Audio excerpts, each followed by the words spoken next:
Hello everyone, and welcome back to a new video. In this video, I'm gonna show you guys how you can fix parking aid unavailable in your Audi. So if you guys want to learn how to do it, just follow the steps that I'm gonna show you. The solution will work for all of the Audi A and Q models. So if you have any of these models, the solution should work for you.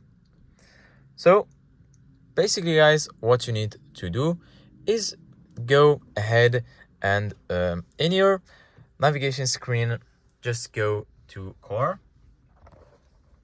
So click on the first option, which is car, and then once you're here, go ahead and click on the left click.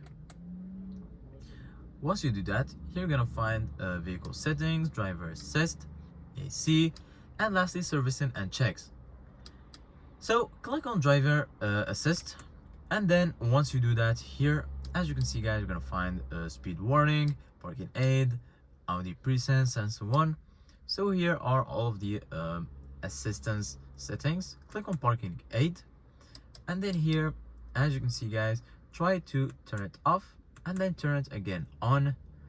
And then here also you can increase or decrease the volume. Check that the volume is good, and then once you're good, go ahead and just go back and then try to park, and it should be working automatically. So thank you guys for watching, and see you guys in the next video.